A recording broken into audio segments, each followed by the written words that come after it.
Deputy commissioner Sialkot کے سبزہ میں پاکستان اور چین کے سفارتی تعلقات کے 75 سال مکمل ہونے پر پروقار تقریب کا انعقاد کیا گیا، جس میں ڈپٹی کمشنر سیالکوٹ صبا اصغر علی اور district police officer captain retired دوست محمد نے خصوصی شرکت کی ہے۔ تقریب کے دوران پاکستان اور چین کے قومی پرچموں کی پرچم گشائی کی گئی، جبکہ دونوں ممالک نے قومی ترانے بھی بجائے۔ پنجاب پولیس اور ریسکیو 1122 کے چاق و چوبند دستوں نے سلامی پیش کی۔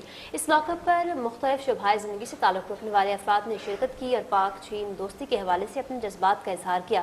ڈپٹی کمشنر صبا اصغر علی نے تقریب سے خطاب کرتے ہوئے کہا کہ پاک چین دوستی کا جشن پورے پاکستان میں منایا جا رہا ہے۔ انہوں نے کہا کہ ہر پاکستانی کو پاک چین دوستی پر فخر ہے اور دونوں ممالک کی دوستی ہمالیہ سے بلند اور شہد سے میٹھی ہے۔ ڈی پی او کیپٹن ریٹائرڈ دوست محمد خطاب کرتے ہوئے کہا کہ چین کے ساتھ پاکستان کی دوستی تا قیامت قائم رہے گی۔ انہوں نے کہا کہ ہر مشکل کی گھڑی میں دونوں ممالک نے ایک دوسرے کا بھرپور ساتھ دیا ہے، یہی باہمی اعتماد و تعاون اسی دوستی کی اصل بنیاد ہے۔